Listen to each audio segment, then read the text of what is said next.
जय जगन्नाथ, जय श्री श्याम।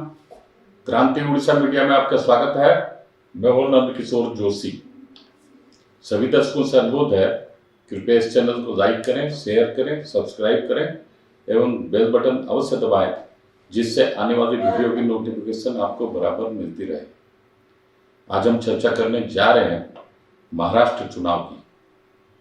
महाराष्ट्र चुनाव में मेरे विचार से मुलावनाओं ने वहां पर, छोटे पजामा गैंग ने वहां पर सेल्फ गोल किया है। जैसा होता है ना इसमें फुटबॉल में, हॉकी में, भाई दो फील्ड में दो टीम आमने सामने रहती है, गोल पोस्ट रहता है। उसमें अगर कोई एक पार्टी अगर अपने ही तरफ अगर गोल कर दे तो उसको सेल्फ गोल भी कहते हैं, सेम साइड गोल भी कहते हैं। वो काम वहां पर मुलावनाओं ने इंडी गठबंधन के लिए किया है, अर्थात अपने लिए ही किया है।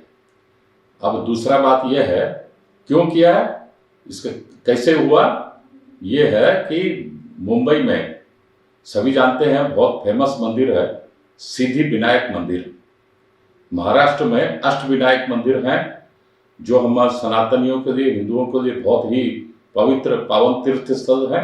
उनमें एक है सिद्धिविनायक मंदिर जो मुंबई में स्थित है। उस सिद्धिविनायक मंदिर पर वक्फ बोर्ड ने दावा ठोक दिया है। और दूसरी बात इसके साथ और क्या है कि मुलावनाओं ने जो 17 डिमांड रखी है महाविकास आघाड़ी के पास, और कांग्रेस, एनसीपी और ये जो उद्धव ठाकरे गोष्ठी शिवसेना के, उन्होंने 17 डिमांड मान ली है।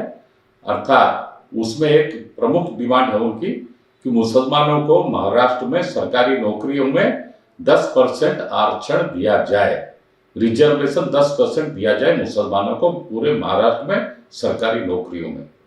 अब देखिए, इसी के ऊपर हम लोग चर्चा करने जा रहे हैं। देखिए, सुप्रीम कोर्ट का स्पष्ट निर्णय है। बहुत बार ये रिजर्वेशन, सरकारी नौकरियों में रिजर्वेशन का मामला विभिन्न हाई कोर्टों में पहुंचा है, तत्पश्चात सुप्रीम कोर्ट में पहुंचा है, और सारे हाई कोर्टों ने भी बोला है, तत्पश्चात सुप्रीम कोर्ट ने भी बोला है, बारंबार बोला है कि 50% से ज्यादा, अर्थात 50% से ज्यादा रिजर्वेशन सरकारी नौकरियों में हो नहीं सकता। इसके बावजूद भी मुसलमानों को 10% रिजर्वेशन देंगे, ऐसी घोषणाएं उन्होंने की है इंडिया गठबंधन ने मुसलमानों के दबाव में आकर। तो भैया ये जो अगर ये पावर में आए, किसको देंगे, कैसे देंगे? सुप्रीम कोर्ट तो मना कर दिया है, 50% से ज्यादा होगा नहीं। इसका मतलब साफ साफ है, जो SC, ST और OBC कैटेगरी के लोगों को भारत में 50% तक रिजर्वेशन मिलता है, ये उसमें से काट कर 10% देंगे। अर्थात नुकसान किनका होगा? हिंदुओं का होगा, सनातनियों का होगा। उसी में से तो, उसी कोटे में से काट के तो देंगे ये लोग मुसलमानों को रिजर्वेशन, अगर आ गए तो पावर में। एक ये तो पूरा इलेक्शन के पहले ये जो घोषणा है, इनके जो 17 चार्टर ऑफ डिमांड्स थी मुस्लिम उलेमा काउंसिल की तरफ से, और उसके बाद इन तीनों दलों ने, एनसीपी शरद पवार, कांग्रेस पार्टी और शिवसेना उद्धव गोष्ठी, इन्होंने जो इसको स्वीकृति दी है कि हाँ हम लोग पावर में आए तो ऐसा ही करेंगे, ये इससे साफ साफ झलकता है कि महाविकास आघाड़ी जिसके ये लोग नेता है, ये साफ साफ झलकता है, इन्होंने, इन नेताओं ने मुस्लिम उलेमा काउंसिल की डिमांड मानकर अपने पांव पर कुल्हाड़ी मारी है। अर्थात अपनी ही तरफ सेल्फ गोल किया है मैदान में, चाहे वो फुटबॉल मैदान का समझिए, हॉकी मैदान में समझिए, अपने ही तरफ गोल किया है। मतलब विरोधियों की तरफ तो बढ़ेंगे बाद में, एनडीए की तरफ, महायुति की तरफ तो बाद में बढ़ेगी, अपनी तरफ गोल करके अपनी टीम को हरा दिए। और कल इलेक्शन है महाराष्ट्र में, देखिए मजे की बात। और इसके पहले ही ऐसा माहौल पूरे महाराष्ट्र में बन गया है, जो महाविकास आघाड़ी जिसमें उद्धव ठाकरे हैं, कांग्रेस है और शरद पवार है, ये पहले से ही अपनी साइड को ही हरा चुके हैं। खेल के मैदान में समझिए और चुनाव के मैदान में, दोनों मैदान में ये लोग हार गए अपने साइड को गोल देकर। अब मैं बता रहा हूं, जैसा अष्टविनायक मंदिर है, जो हम अष्टविनायक मंदिर जो मुंबई में स्थित है, वो सारे सनातनियों का सारे विश्व में बहुत बड़ा आस्था का केंद्र है। मुंबई में तो सबसे बड़ा आस्था का केंद्र है ही, महाराष्ट्र में नहीं, भारत में नहीं, सारे विश्व में जितने सनातनी लोग हैं जो भी मुंबई जाते हैं उनके लिए सबसे बड़ा आस्था का केंद्र है वो। उसके ऊपर वक्फ बोर्ड ने दावा ठोक दिया है कि ये जमीन, ये प्रॉपर्टी हमारी है। अब ये छोड़े किसको है? ऐसा करके तो ये एक दिन ऐसा आएगा, इनको अगर सत्ता मिल जाए तो 2-4-5 साल में मेरे को लगता है कि एक दिन ऐसा आएगा, ये पूरा हिंदुस्तान की जमीन पर दावा ठोक देंगे, ये पूरा हिंदुस्तान हमारा है। अगर आज मुंबई के सिद्धिविनायक मंदिर पर दावा ठोके हैं तो कल महाराष्ट्र पर भी पूरा ठोक देंगे, मुंबई पर ठोक देंगे, पूरा भारतवर्ष के ऊपर ठोक देंगे। ये तो एक बात। अब दूसरी बात यह है कि इनके सामने जो महायुति है, जो एनडीए है, जिसमें बीजेपी भारतीय जनता पार्टी के अगुवाई में जो महायुति जिसको एनडीए भी कहते हैं, वो जो लड़ रही है उसके फेवर में कैसे हवा अभी चल रही है मैं आपको बताऊं। महाराष्ट्र से ही निकले थे छत्रपति शिवाजी महाराज। वो तो आज भी, ये तो करीब 400 साल के पहले की बात है, और वो आज भी सारे भारत के ही नहीं पूरे विश्व के समस्त हिंदुओं के हृदय के सम्राट बने हुए, हिंदुओं के लिए गौरव बने हुए छत्रपति शिवाजी महाराज। और उनके अभ्युदय के पहले, मतलब वो राजगद्दी में बैठने के पहले महाराष्ट्र में ऐसे हालत बन गए थे कि वहां पर मुगल सेनाओं ने तांडव मचा के रखा था। पूरे महाराष्ट्र में मंदिरों को ध्वस्त करते जा रहे थे, हिंदुओं पर जजिया कर लगा दिए थे, त्राहिमाम हिंदू कर रहे थे। ऐसे में क्या करें, क्योंकि छोटे छोटे हिंदू राजा थे, वे आपस में भी बटे हुए थे, उनमें कोई अच्छा संगठन नहीं था, कोई अच्छा नेता भी नहीं था। वो ऐसी हालत में वहां पर जो सनातनी, जो साधु संत महात्मा है, उन्होंने अलग जगाया हिंदुओं के अंदर। मैं आज से 400 साल पहले की बात बता रहा हूँ। अलग जगाया हिंदुओं में, और उन्होंने गांव से एक यात्रा निकाली भजन कीर्तन करते हुए, और भजन कीर्तन करते हुए वो पंढरपुर पहुंचे, जहां विष्णु भगवान का बहुत बड़ा मंदिर है महाराष्ट्र में, वहां पहुंचे। और हजारों की संख्या में अलग अलग टोलियों में पंढरपुर पहुंचे, और जिस गांव में जाते थे उसके पहले से ही वहां दूसरे गांव जहां पहुंचते थे उसके पहले ही मालूम हो जाता था कि वे पीछे से एक भजन कीर्तन मंडली आ रही है, सैकड़ों नहीं हजारों की संख्या में आ रही है। वो लोग अपने गांव में समझिए 2 दिन बाद 3 दिन के बाद रात्रि यापन यहीं करेंगे, यहीं उनका पड़ाव रहेगा। तो पूरे गांव वाले मिलकर उन साधु संत महात्माओं को, उन जनता, वो आने वाली उनके साथ में जनता को बहुत स्वागत सत्कार करते थे और उनके भोजन पानी की व्यवस्था करते थे।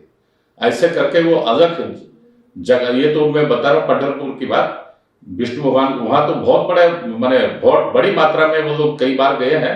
लेकिन पूरे गांव में जो भी बड़े बड़े तीर्थ क्षेत्र हैं महाराष्ट्र में, और जो अच्छे बड़े बड़े मंदिर हैं, सब जगह छोटी छोटी यात्राओं के माध्यम से भी हिंदुओं का जागरण किया गया। जो जन जागरण किया गया संतों के द्वारा, क्योंकि महाराष्ट्र में संतों की भी एक बहुत बड़ी परंपरा और श्रृंखला हुई है। बहुत संत तुकाराम, शायद और एक है वो जो एक तारा वाले संत, वो कई संत वहां पर पैदा हुए, बहुत नामी ग्रामी संत पैदा हुए। और उन सारे संतों ने हिंदुओं के अंदर अलग जगा दिया, और सारे हिंदू प्रत्येक गांव घूमकर छोटे छोटे तीर्थ स्थान में जाकर, मंदिरों में जाकर, टोलियों में जाकर, सैकड़ों हजारों की संख्या में जाकर आपस में एक भाईचारे की मिसाल कायम की, एकता का प्रदर्शन किया। उसी समय छत्रपति महाराज शिवाजी महाराज का उदय हुआ, एवं उन्होंने मुगलों को कैसे लोहे के चने चबा दिए, ये हम लोग को सबको मालूम है। औरंगजेब के जो अंतिम 23 साल औरंगजेब ने महाराष्ट्र में मराठों के संग लड़ते लड़ते अपनी प्राणों की भी आहुति दे दी थी। और वहीं पर औरंगाबाद जो है, वहीं पर उसकी कब्र भी खुदी है आज भी औरंगजेब की। वो जो एकता, हिंदुओं की एकता, सनातनियों की एकता जो देखने को मिली थी 400 साल पहले, वैसी ही एकता, वैसा ही शंखनाद आज पूरे महाराष्ट्र में चुनाव के माहौल में देखने को मिल रहा है। पूरे जितने भजन कीर्तन मंडली हैं महाराष्ट्र में, छोटी बड़ी जितने भी हैं, उनको क्या क्या मराठी में बोलते हैं मेरे को नाम अभी याद नहीं आ रहा है, वो पूरे महाराष्ट्र में दौरा करके ऐसा माहौल बना दिए हैं कि अभी नहीं तो कभी नहीं। और साथ में जो योगी जी का जो नारा है ना, बटोगे तो कटोगे तो घटोगे, उस ये नारे ने तो बहुत बड़ा बल प्रदान किया है। और पूरे महाराष्ट्र में केसरिया झंडा लहरा रहा है और केसरिया झंडे के नीचे छत्रपति शिवाजी के झंडे के नीचे और जितने भी हमारे संत महात्मा हैं उनके उद्घोष के कारण पूरे महाराष्ट्र में अभी अलग जग गया है और हिंदू लोग एकता के सूत्र में बंध गए हैं। और सारे के सारे महायुति यानी एनडीए यानी भारतीय जनता पार्टी और शिवसेना एकनाथ शिंदे ग्रुप को बहुत बड़ी मात्रा में जिताने वाले हैं, जिसके लिए कल आगामी कल चुनाव होने वाला है। ऐसी ऐतिहासिक सफलता मिलने वाली है कि सारे के सारे हम लोग सुनकर देखकर पूरे भारतवासी चकित हो जाएंगे, हर्षित हो जाएंगे। ऐसी हवा नहीं, या आंधी नहीं, सुनामी चल रही है हिंदुत्व के फेवर में, महायुति के फेवर में, एनडीए के फेवर में। और इस आंधी में ये जो कांग्रेस वाली जो गठबंधन है, इंडी गठबंधन, कहां से कहां जाके गिरेगी इसका कोई हिसाब नहीं। मैं तो इसके लिए सबसे बड़ी बात बोलना चाहूंगा कि ये तो ब्लेसिंग इन डिस्गाइज जो इंग्लिश में बोलते हैं, ये जो मौलानाओं के ग्रुप ने ये जो फतवा जारी किया है, भाई सारे इकट्ठे हो जाओ और सबके सब एक तरफ कांग्रेस वाली गठबंधन को वोट करना है और उसी को वोट देना है, बीजेपी को हराना है। ये जो मुहिम इन लोगों ने पिछले कुछ दिनों से महाराष्ट्र में चलाया है और तेज गति प्रदान की है, उसी से मेरे को लगता है कि ये जो महायुति गठबंधन, एनडीए गठबंधन को तेज तर्रार समर्थन मिल रहा है और ये माने जन समर्थन की अपार जन समूह इसके साथ में खड़ा है। उसका रिजल्ट हम लोग 23 नवंबर में जो चुनाव के रिजल्ट आएंगे, नतीजे आएंगे, उसमें हमें देखने के लिए मिलेगा। तो मैं तो इसको बहुत बड़ा हिंदुओं के पक्ष में आशीर्वाद मानता हूं, ब्लेसिंग इन डिस्गाइज मानता हूं कि मौलानाओं ने अपने अगेंस्ट में सेल्फ गोल किया है, सेम साइड गोल किया है। आज के अंक में इतना ही, अगले अंक में फिर मिलेंगे। जय हिंद, वंदे मातरम।